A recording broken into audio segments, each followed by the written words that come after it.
Olá, bem-vindo ao Sermão Online do dia 13 de junho de 2021. Eu sou João Gustavo Varga, pastor da Primeira Igreja Batista em Brodowski. Que a graça e a paz do Senhor Jesus esteja com cada um de vocês que estão nos assistindo nesse instante. E, aproveitando, antes de a gente continuar, eu quero conversar com vocês a respeito das mudanças, Nesses últimos tempos nós tivemos algumas lives por conta da necessidade do fechamento, das nossas sedes, e agora que nós podemos nos reunir na nossa sede novamente, os cultos vão ser presenciais. Nós ainda não temos possibilidade de transmitir uma live diretamente da nossa sede, por questões técnicas e tudo mais, mas para que os irmãos, os amigos, aqueles que nos acompanhem, não fiquem desprovidos de continuar caminhando conosco de alguma forma pela internet, nós voltamos a gravar os sermões. Então esse sermão não é ao vivo, mas é gravado, e sempre com a menção das músicas que vamos cantar ou que cantamos na reunião presencial. É a mesma mensagem que a gente falou e está falando na reunião presencial. Então, nesse sentido, são os mesmos elementos, só que gravado de uma forma mais simplificada, para que você possa nos acompanhar, mesmo que seja num vídeo mais simples, tá? Para isso, eu continuo avisando vocês que na descrição do vídeo nós temos então o link das músicas para que você possa acessar, para que você possa cantar junto, meditar nas letras e louvar ao Senhor com música. Também nós temos os nossos contatos. Se você quiser entrar em contato conosco, temos aí a nossa página no Facebook, PIBBRO, e o nosso canal, Primeira Igreja Batista em Brodowski, nosso canal lá no YouTube. Você pode estar nos acompanhando tanto pelo Face quanto pelo YouTube. Mas se quiser conversar conosco, falar conosco, escreve lá na nossa página, no Messenger da nossa página, que a gente te responde o mais breve possível. Tá ok? Dito isso, vamos meditar na palavra de Deus. Hoje nós vamos terminar o último sermão da série 15, que a gente veio conversando ao longo dessas últimas semanas, e vamos finalizar os pensamentos que estão implícitos aí no texto de Romanos 15, de 7 a 14. Hoje nós vamos falar um pouquinho sobre os efeitos da ação de Jesus Cristo. Os efeitos da ação de Jesus Cristo. E o que é que eu quero dizer com isso, quando nós estamos falando dos efeitos da ação de Jesus Cristo? Lembra, a semana passada nós estávamos falando sobre a mensagem de salvação de Jesus e o que era essa mensagem, Eu dei 4 palavrinhas para vocês, Deus, homem, Jesus Cristo e decisão. Então, Deus é santo, Deus é um Deus de amor, mas o ser humano decidiu viver uma vida independente de Deus e por isso ficou separado de Deus, alheio aos caminhos de Deus e sujeito à condenação da ira de Deus, uma vez que ele se tornou rebelde contra o Deus de todo o universo. Então, o Deus e o ser humano se tornaram separados, porque o Deus Santo não pode conviver com o ser humano pecador, rebelde, impuro. Mas como Deus é o Deus de amor, também, pelo muito amor com que nos amou, ele entregou seu Filho único, Jesus Cristo, que pagou o preço lá na cruz do Calvário, sofrendo o que a gente deveria sofrer, e pagando o preço da nossa morte no corpo dele e vencendo a morte através da ressurreição. É isso que nós tratamos quando falamos de Jesus. E dito isso, feito isso, a ação de Jesus ocorrida dessa forma, falta o último elemento, a decisão.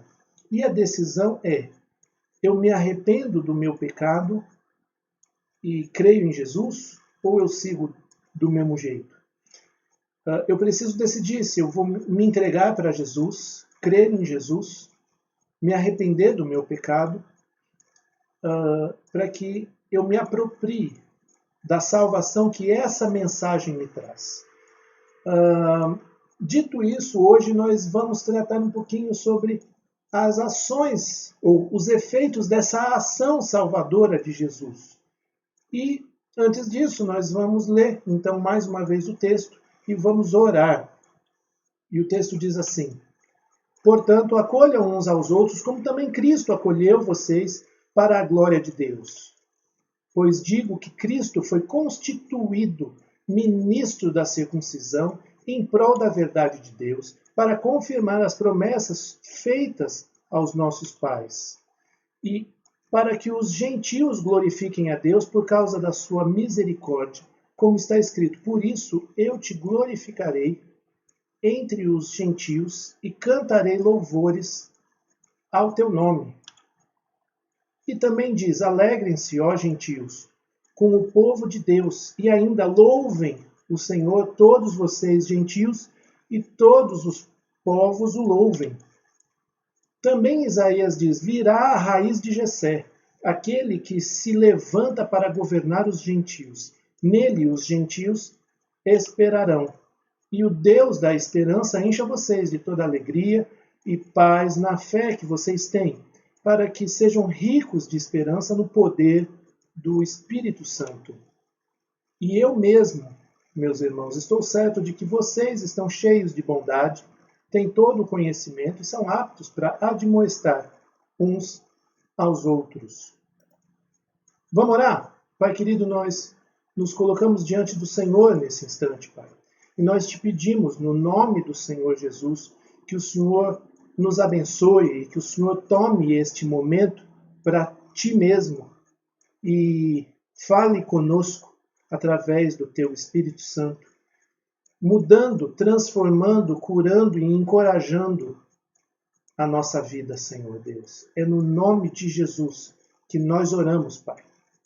Amém. Meus queridos, vamos falar então de alguns efeitos da ação salvadora de Jesus Cristo em nós. E, é claro, não são todos os efeitos, mas são alguns efeitos que a gente pode experimentar ou verificar a partir desse texto de Romanos 15. Tá bom? O primeiro efeito é a glorificação. O texto, no verso 9, diz: e para que os gentios glorifiquem a Deus por causa da sua misericórdia. Então, nós falamos aqui do primeiro efeito, que é glorificação. O que quer dizer isso? Eu quero dizer com isso que uma pessoa que recebeu a salvação, ela passa de uma maneira diferenciada a glorificar a Deus, a dar glória a Deus. E o que é dar glória a Deus? Parece com isso que Deus precisa de glória e a gente faz essa contribuição para ele não ficar, sem nada. Ninguém pode aumentar ou diminuir a glória que Deus já tem. Por toda a eternidade, Deus é supremo em glória e, como diz na primeira carta de Timóteo, capítulo 6, ele habita em luz inacessível. Ele é glorioso. E, portanto, não é a gente que vai aumentar esse negócio ou não, Não é a gente que vai aumentar a glória de Deus ou não. Mas quando a gente diz de dar glória a Deus, de glorificar a Deus, nós estamos dizendo que com a nossa vida a gente reconhece a glória que Ele tem.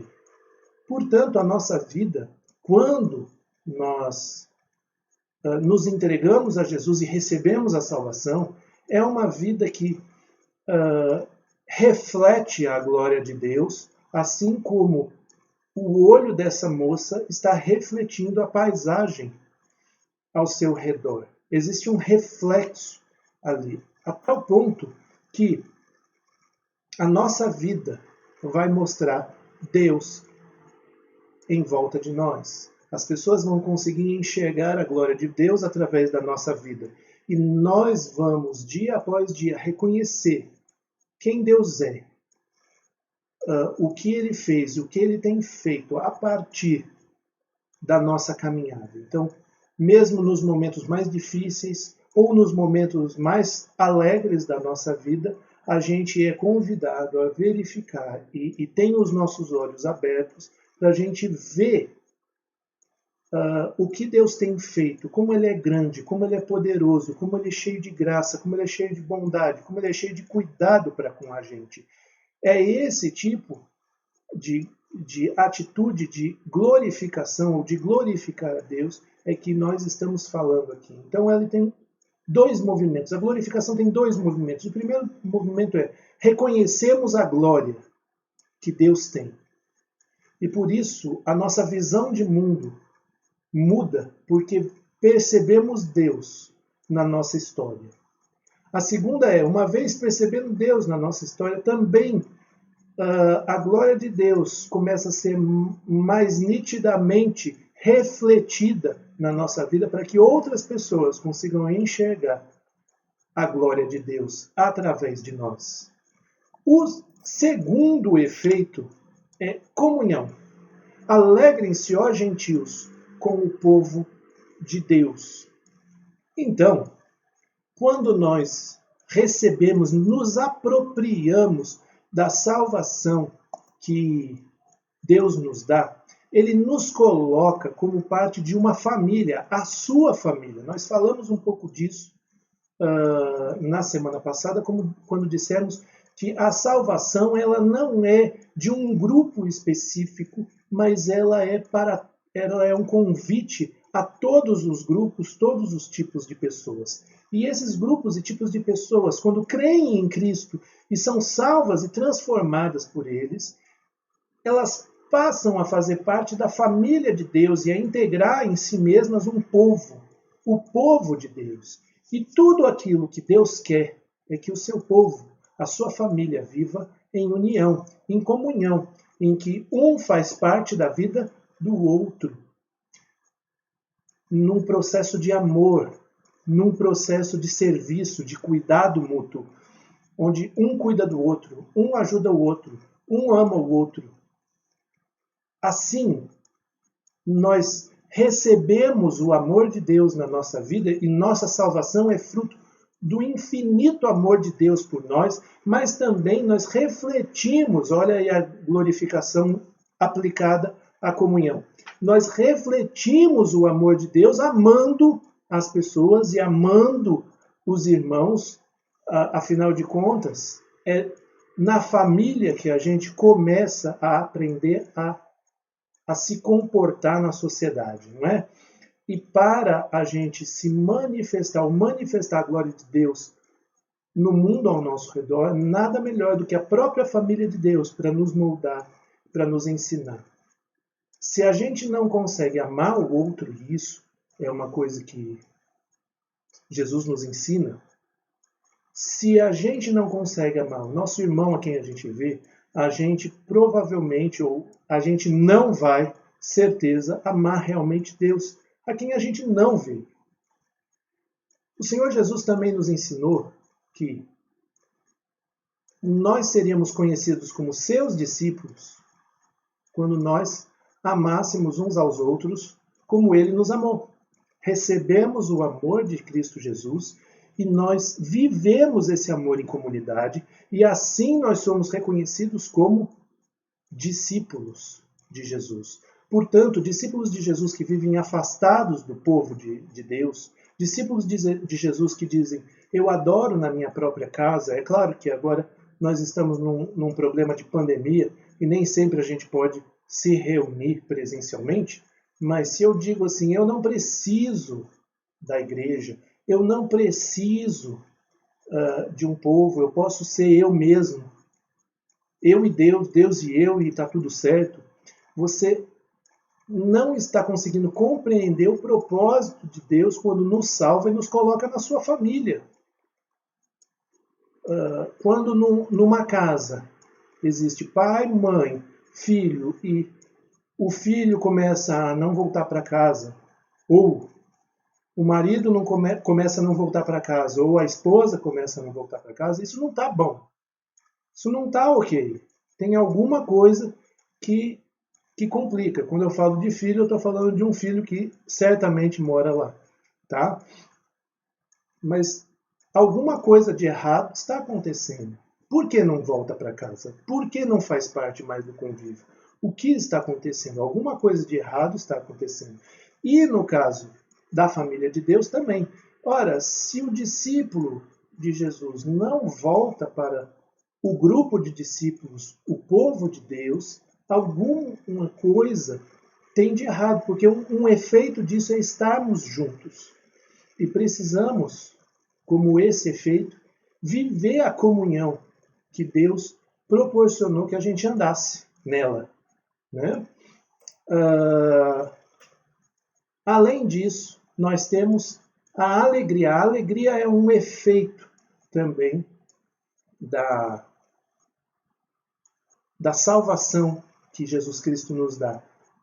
Olha o que diz o texto: alegrem-se, ó gentios, com o povo de Deus, e o Deus de esperança encha vocês de toda a alegria. É o que diz lá no verso 13.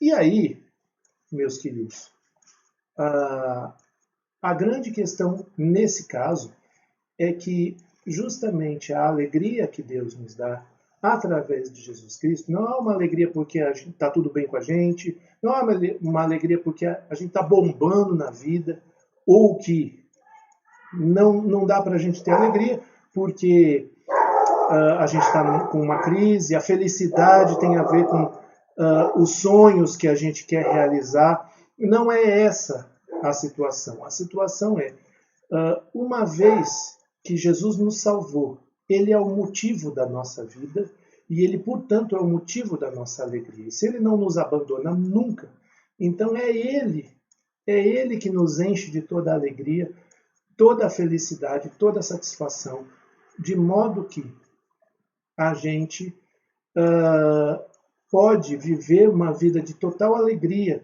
e de felicidade em Deus, porque é Ele o motivo da nossa alegria.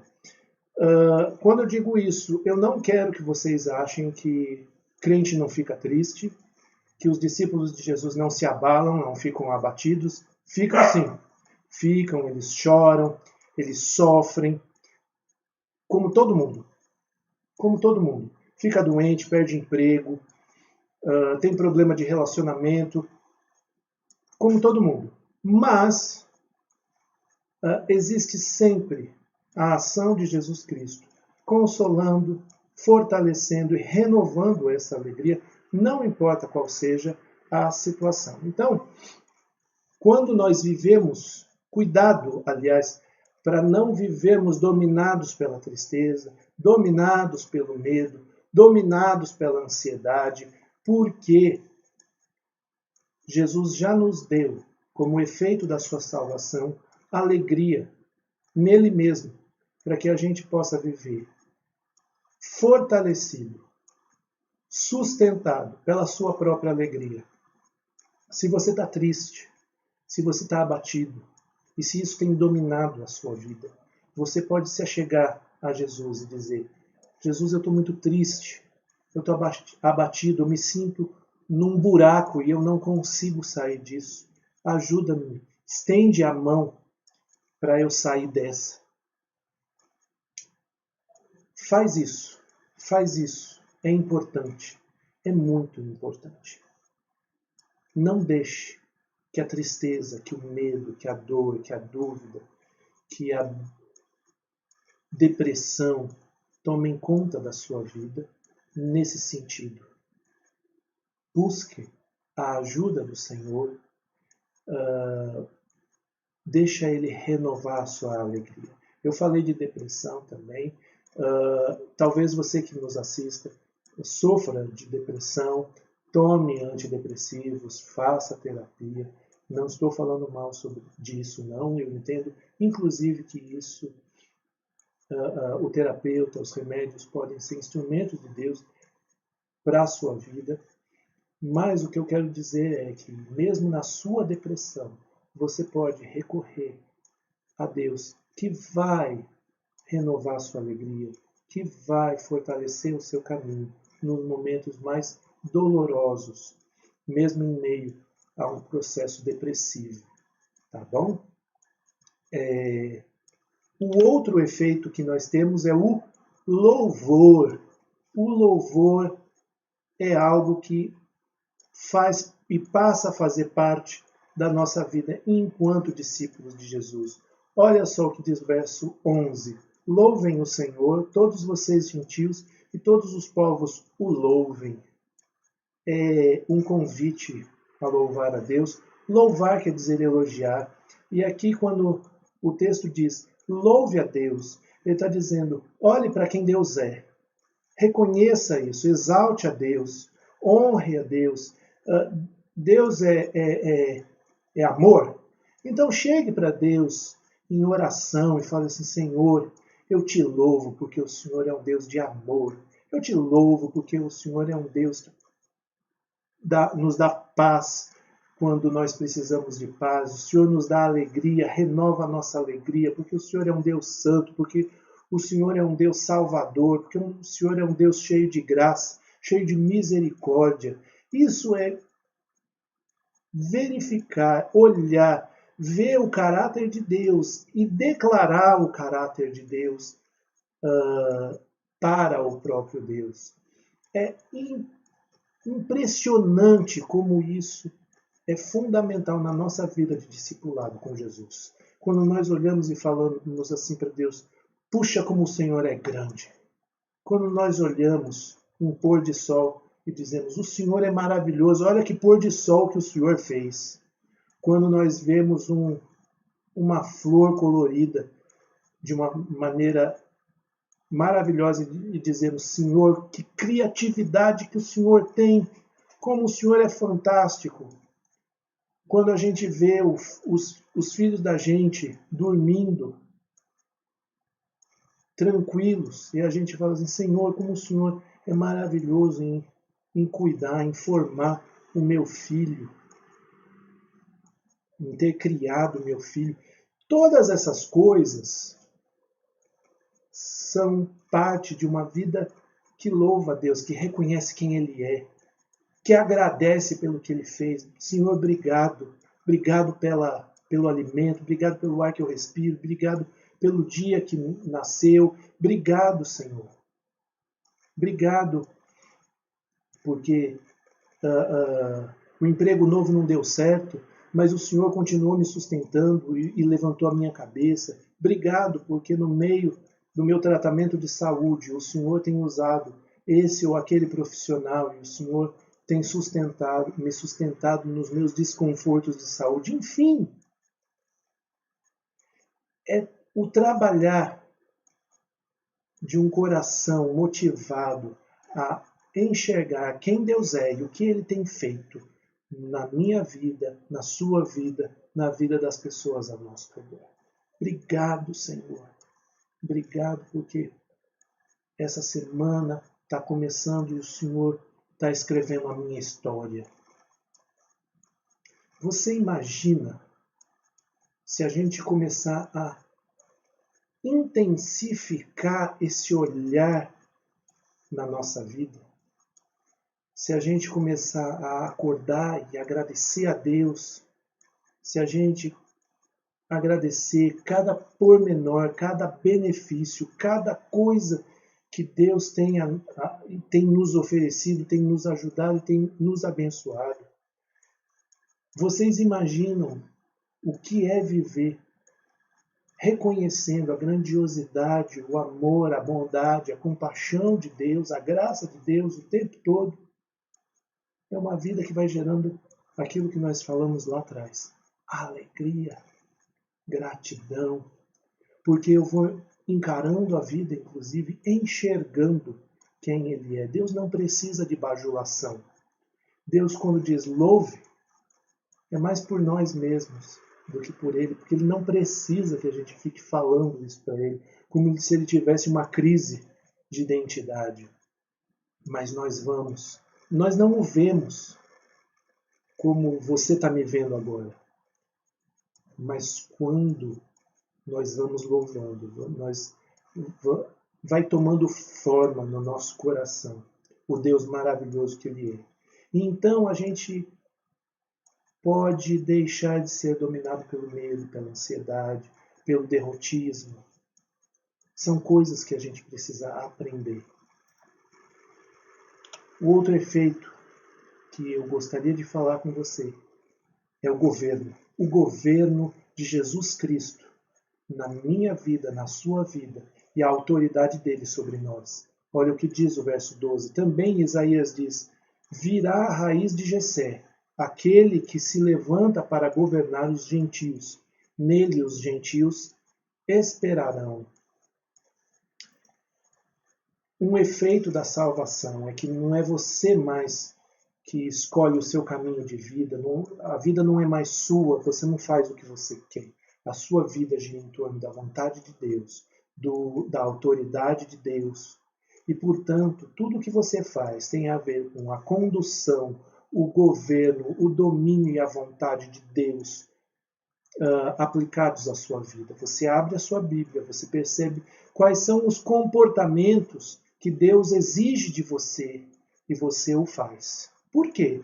Porque viver o discipulado com Jesus é viver de acordo com a vontade de Jesus. Jesus disse assim: vocês são meus amigos se vocês fizerem o que eu mando. E isso, claro, se aplica só entre Jesus e nós. Você não pode falar isso para um outro amigo, tá bom?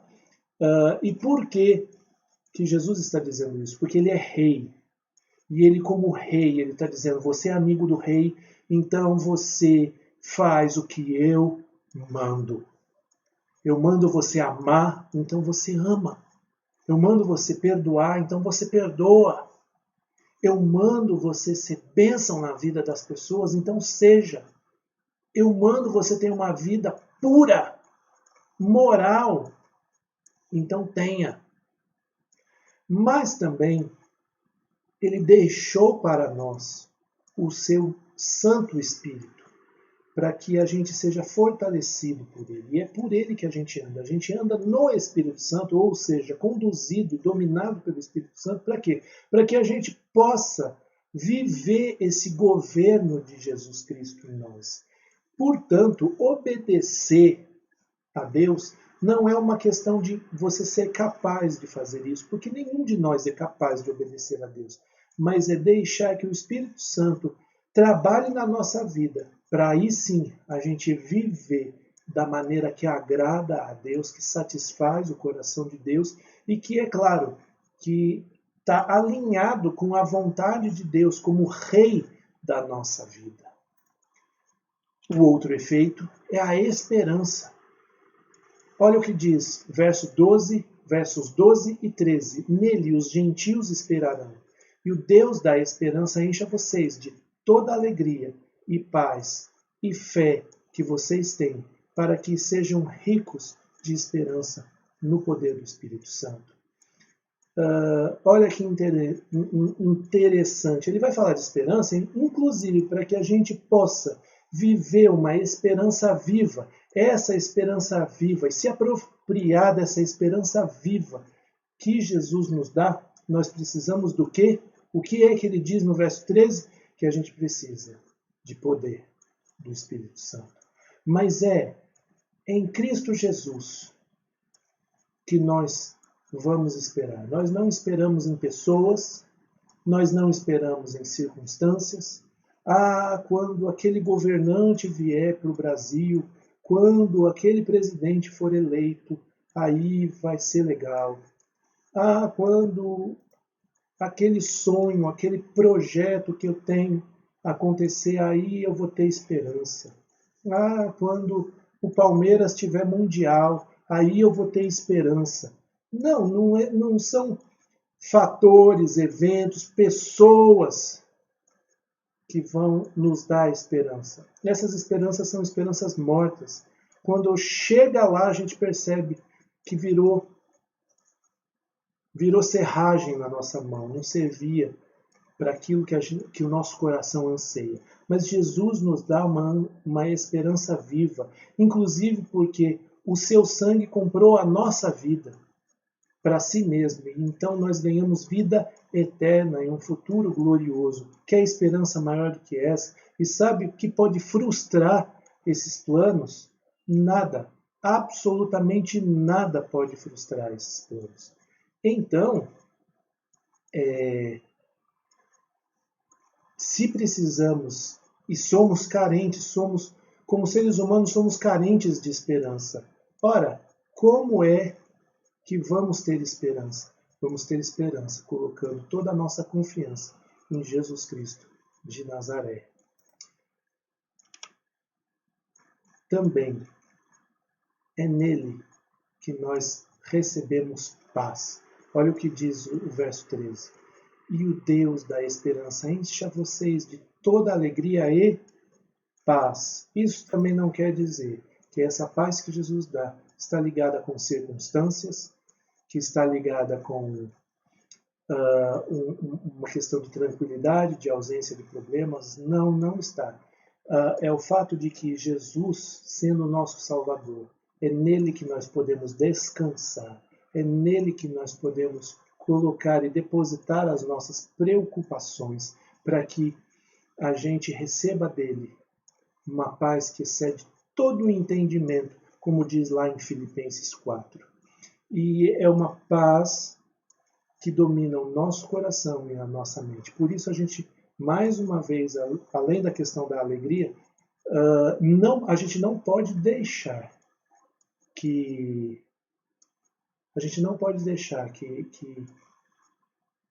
a ansiedade, que a angústia, que a agitação dominem a nossa vida. Muito pelo contrário, a gente precisa fazer com que a paz de Deus assim nos domine, para que as agitações e as preocupações do dia a dia não sejam o que falem mais alto, mas a ação de Jesus Cristo sobre nós.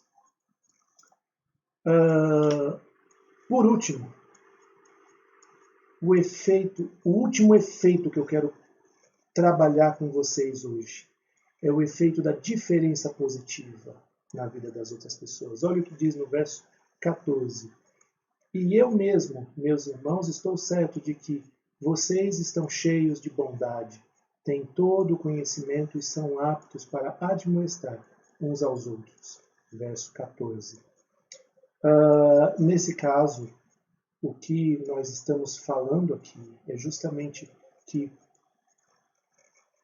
ser de Jesus faz de nós pessoas que abençoam outras pessoas. Seja a diferença positiva no mundo ao seu redor. Seja um canal de bênção na vida das pessoas. Seja diferença para o seu colega de trabalho. Seja diferença para a sua família. Seja diferença para os seus vizinhos. Seja diferença aonde quer que você vá. Seja diferença. Esse é o último efeito que eu quero colocar para você nesse instante. E avaliando tudo isso, como está a sua vida, como está o seu coração? Você já recebeu a salvação que traz todos esses efeitos? Você já rendeu a sua vida aos pés de Jesus? Você tem tido problema para, mesmo rendido e salvo por Jesus, se apropriar desses elementos?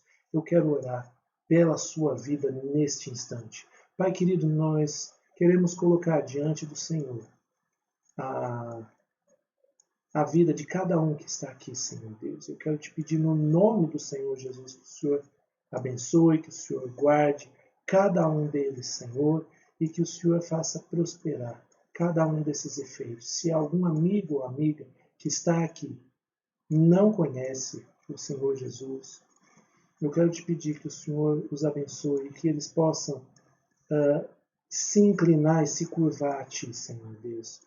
Nós te pedimos isso no nome do Senhor Jesus. Amém.